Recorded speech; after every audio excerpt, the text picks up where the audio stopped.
ShonDon-T up in the building. Renegade Radio, Chicago keep killing, playing all the hottest music from the underground.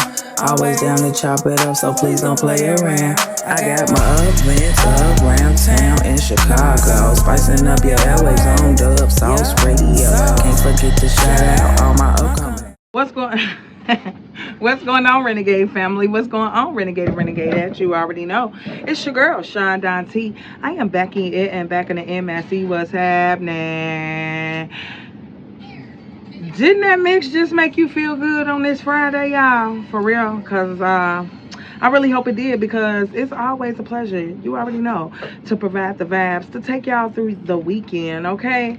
That said, it is time, you guys, for your favorite nosy journalist to give y'all all the details, sauce, and spice that's trending in the culture. Let's go. And you already know, y'all, we're not wasting any time getting into today's multi-stories that's trending in the culture. And as always, there is plenty to talk about. So if you missed it, your girl got it. And with that said, y'all, let's get into the first story that's trending in the culture. We have this story from allhiphop.com, y'all. And Rachel Raygun, that is just so funny, because why did it have to be Raygun as her nickname? Okay, y'all, Rachel Raygun is still claiming herself to be Australia's best breakdancer. Oh my god. Oh my god. Yes. This chick. That girl is like disqualified for the next absolutely, y'all. Yeah, and she is claiming this after, you know, you've heard our quarrels already with it. So even after all of this, y'all, she's still claiming. I'm back. Yeah. Here she's not living it down, y'all.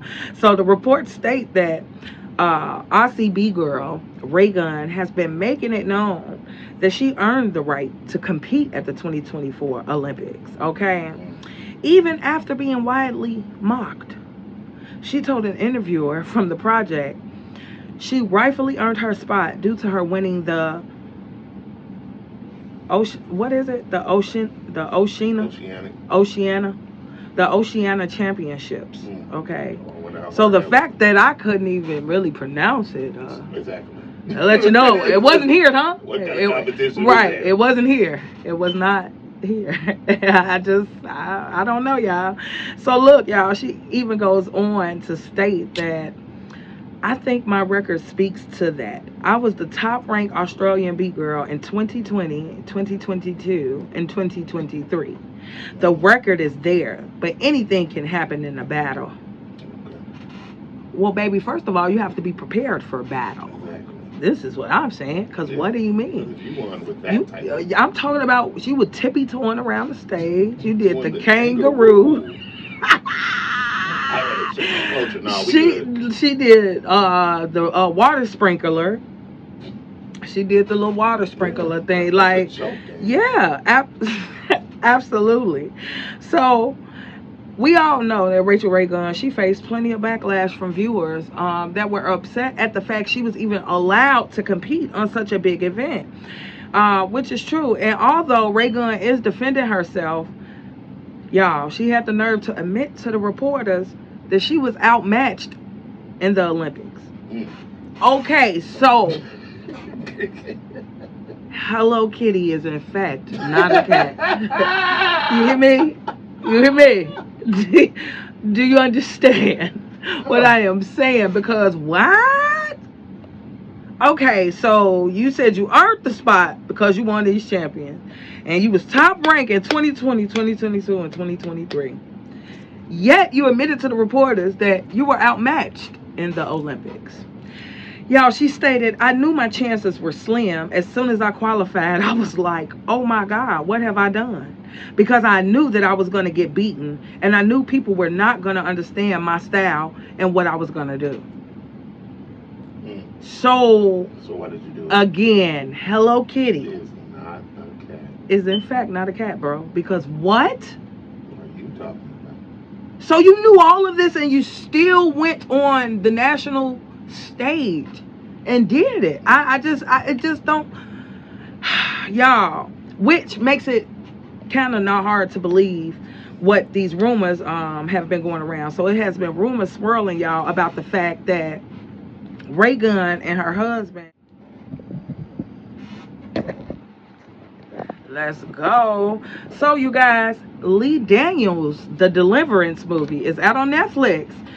And yeah, y'all, not only is it receiving a lot of reviews, but behind the scenes stories of bad things happening on set is also a part of the conversation. So, as some may know, Lee Daniels is known for pushing the boundaries in the film industry, okay? And this film isn't just eerie, y'all, while watching it. It was also eerie during and after filming, as some of the cast members, including Lee Daniels, were plagued with events as well, y'all. Okay, so Lee Daniels has been talking to media outlets and some of the behind the scenes, talking about some of the behind the scenes events and things he did to prepare his actors for this film, y'all. He mentioned that after reading all of the horrible things that happened when they filmed The Exorcist, he decided it would be best to bring in an on-set spiritual deliverer for the well-being and safety of everyone. Yeah. He told reporters that they prayed before shooting every scene. But, of course, there were some who didn't believe in prayer, so they wouldn't attend the prayer, which he was okay with. And even though they took these precautions, there were many occurrences that took place, which led Lee Daniels to believe something otherworldly may have been taking place. You think? You think? Just saying. Y'all, let's talk about some of these events that happened. So, one of the events that happened, it actually happened to Lee Daniels' sister, who he confirmed has been in every movie he's directed as his good luck charm, okay? Okay? Well, she appeared in a scene where the supporting actor was going through chemotherapy, y'all. Directly after filming the scene and after visiting her doctor days later, the next day, Daniel's sister was diagnosed with lung cancer. You hear me? With lung cancer. Yeah. Yeah. Another occurrence, y'all, was Lee Daniels confirming that his dog died on the set. Yeah. Dead dog on the set. On the set. No, it's not, but I'm just saying sorry. Y'all, it also was revealed that by Monique, who she's also in the film, you guys, that after filming a scene, it was where a demon was on top of a building, and she had to, I guess she was supposed to have been trying to like freeze the demon with a fire extinguisher or something. And so she said that she shot the scene, and she was like, she felt like she did a great job, but Lee Daniels kept telling her to reshoot it. And so she was like, you know, finally like, man, is it? And he like, shoot it one more time. Well, after doing this, you guys, she ended up in the hospital due to her thyroid becoming extremely large. Okay. That might not be. I don't know, because she was actually one of the ones who didn't accept prayer. Huh? Oh, okay. Yeah. I'm just saying, you know.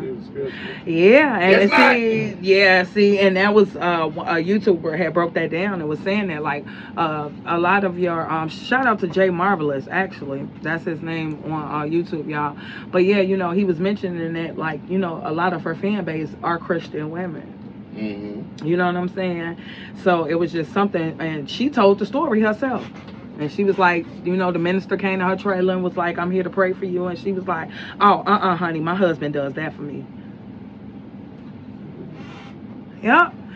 And so, y'all, I get it, but like, no, baby, this, you guys, if you haven't seen the movie, okay, it's available via Netflix, but it's based on a true story, okay, that happened to a family who lived in Indiana, okay?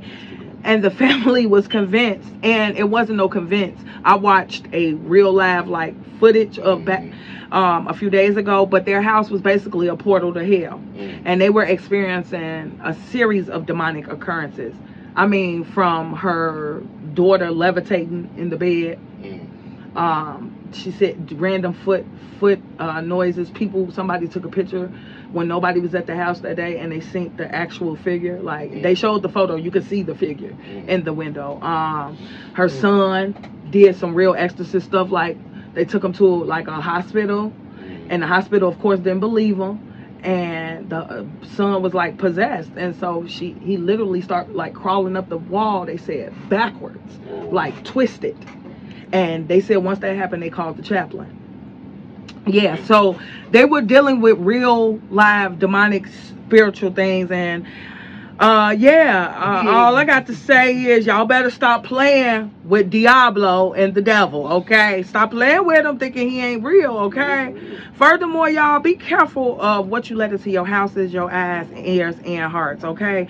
Because you may open the doors to a world you don't want no parts of, okay? So, yeah. Look, y'all, if you missed it, I got it. That being all the sauce, spice, and details trending in the culture. So make sure you stick around for more when we return. We're going to get into y'all Damani and indie artist John Blue and Four Bats. More with your girl in a minute. If you tuned in, ain't no need to tune out, and that's on Renegade.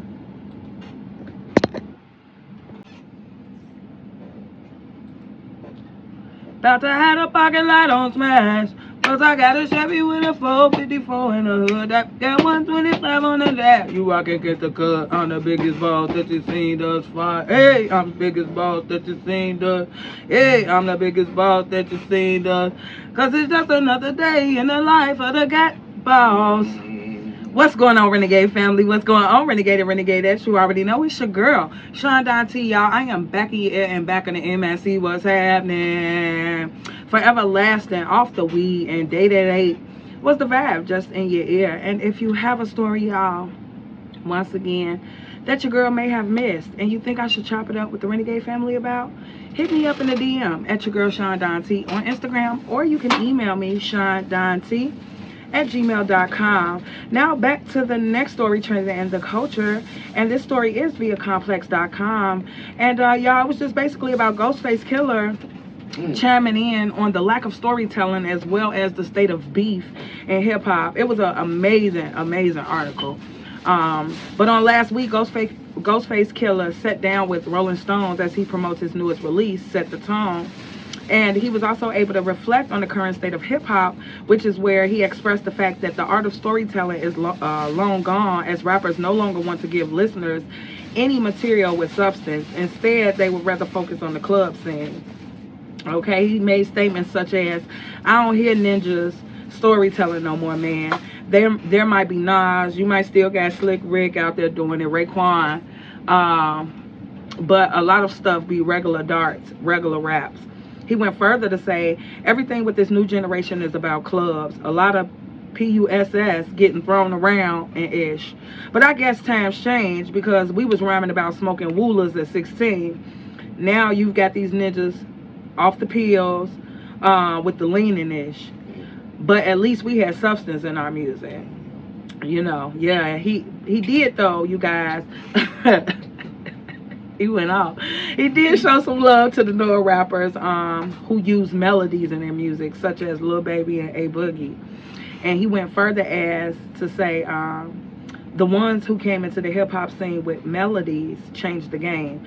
But he said he's not co-signing those who are copying off of other artists just to chase a trendy sound. Yeah, and like I said, y'all, this was a really good article. And if you want to read all of it, again, it is via complex.com, because he talked about the beef with Drake and Kendrick. Drake and Kendrick. Yeah, it was a good article, okay? And I agree with what he said completely, you know, and that's why for myself, y'all, I do try to provide the best vibes here at Renegade Central, you know, when it comes to this music thing. And in saying that, y'all, guess what? It's time to get back to the soundtrack that's getting your weekend started. So we're going to slow things down. We got the Come Over compilation, y'all, from Come Over from indie artist LJ Mello, and then we're going to get into Come Over from the late and great Aaliyah, okay? There's more stories, y'all, trending in the culture. So stick around and tune in to get tuned out, period. To your girl, ShonDon-T. We're Renegade Radio Chicago, only on Dove Sauce Radio, where we spicing up your airwaves. It's lit. It's most definitely a hot one. You. Oh, What I keep saying in my show? Are you like double dimes? Yeah. I'm talking about whatever I'll you talking about. Before you shut up. All right now. All right. Yo. What's going on, Renegade family? What's going on, Renegade and Renegade ads? Look, man, if you just tuning in, man, your Fridays will never be the same. Let me just say that. I'm telling you, like, you will miss me forever. But if you're just tuning in, y'all, you are tuned in to Renegade Radio Chicago with your girl, ShonDon-T. And, y'all, we are still inside today's Chop It Up series, Trending in the Culture edition. Oh, you was so on point. Hey. Let's get it. Let's go. And y'all know the vibes, y'all. Make sure to tap in every Thursday, 7 p.m. to 9 p.m. for Talk of the Town Radio with your host, Loud Letha, only on dubsauceradio.com. Now, y'all, let's wrap things up with one last trending in the culture story. And this was via hiphophero.com. And rapper Lil Troy is currently, you guys, fighting for his life following cardiac arrest. For those who don't know Lil Troy, he rose to fame, y'all, in the 1990s with his song "Wanna Be a Baller, Shot Caller," that one, and it also hit mainstream success when he debuted "Sitting Fat Down South," which sold almost 2 million in the U.S. alone. Okay, now Willie D from the group Ghetto Boys is who broke the news via Instagram. He said, "The good news is he's still with us. The bad news is he's not out of the woods." He also revealed Troy's condition, revealing that he is suffering from diabetes, high blood pressure, and high cholesterol. Okay. He went further to state, you guys.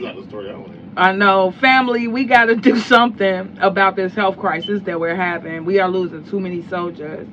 As I said in the opening, thank God Troy is still with us, but so many more, including recently, of course, Fat Man Scoop and B King, who didn't make it, y'all.